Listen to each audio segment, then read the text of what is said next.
Gracias por continuar con nosotros. Vamos a seguir con la información, solo que ahora es noticia del mundo, donde comenzamos con el presidente francés, quien prometió hacer todo lo necesario para destruir al ejército de fanáticos responsables de los atentados en París, reivindicados por el grupo Estado Islámico. En una jornada de luto en que se rinde homenaje a las víctimas de los ataques del 13 de noviembre, el mandatario llamó a no ceder ante el miedo y el odio.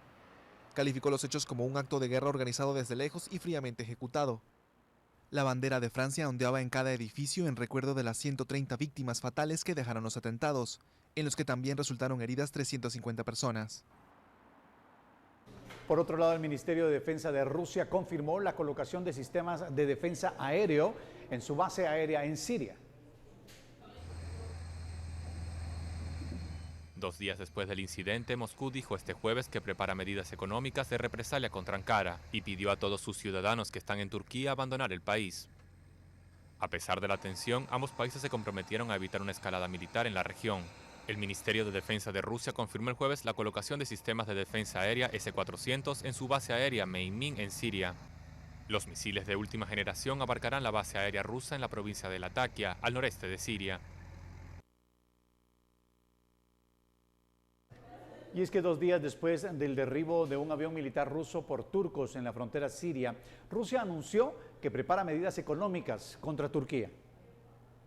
La tensión creció aún más en la región de Oriente Medio desde que Turquía derribó un cazabombardero ruso en su frontera con Siria. Uno de los 2 pilotos y un soldado de las tropas de élite que participaron en la operación de rescate murieron en el episodio. Rusia no acepta la versión de Ankara de que la aeronave fue atacada por invadir el espacio aéreo turco.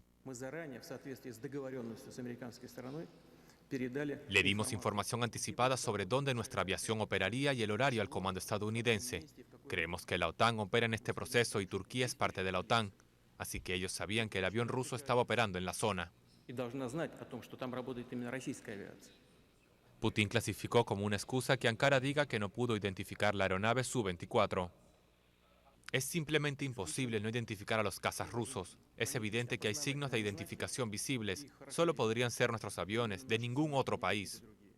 El presidente turco Recep Tayyip Erdogan se negó a pedir la disculpa exigida por su homólogo ruso Vladimir Putin. Por ende, Moscú advirtió el jueves que prepara medidas económicas de represalia contra Ankara. Por otro lado, el Papa Francisco advirtió desde Kenia sobre las consecuencias catastróficas de un fracaso en las negociaciones sobre el clima.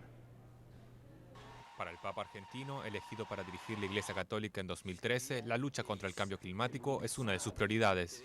Advirtió que sería triste que los intereses particulares de cada país prevalezcan sobre el bien común en la conferencia COP21 que se llevará a cabo en París el domingo. Francisco también se refirió a la violencia.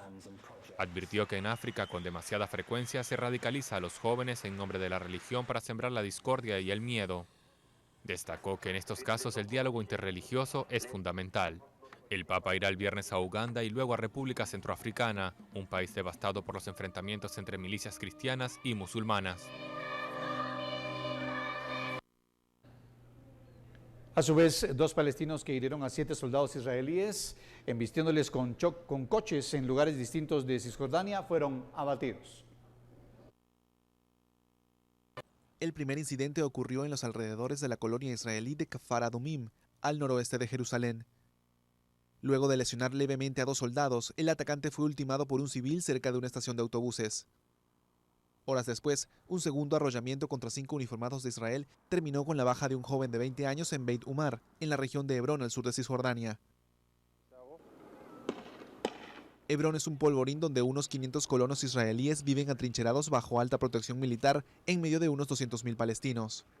Estas 2 nuevas muertes elevan a 98 el número de fallecidos del lado palestino desde el 1 de octubre. La ola de violencia dejó además 17 muertos del lado israelí, así como un estadounidense y un eritreo. Todos los viernes, los movimientos palestinos llaman a un día de la ira, durante el cual se suelen registrar enfrentamientos con soldados israelíes. Retomando la visita del Papa Francisco, denuncia en uno de los barrios más pobres de la capital de Kenia la atroz injusticia que viven los habitantes de las periferias por minorías que concentran poder y riqueza. El Papa Francisco visitó este viernes Kangemi, uno de los barrios más pobres de la capital de Kenia. Allí denunció la atroz injusticia de la marginación urbana. Criticó la falta de servicios públicos en estas zonas. El pontífice habló en la iglesia de San José Obrero, llevada por jesuitas, en este inmenso barrio de más de 100.000 habitantes. Son las heridas provocadas por minorías que concentran el poder, la riqueza y derrochan con egoísmo, mientras crecientes mayorías deben refugiarse en periferias abandonadas, contaminadas, descartadas. Francisco denunció nuevas formas de colonialismo que relegan a los países africanos a ser objeto de presiones para que se adopten políticas de descarte. También llamó a los jóvenes a combatir los males de la corrupción y el tribalismo. Hacemos un nuevo corte comercial, pero regresamos con más, así que usted no se vaya. Ya volvemos.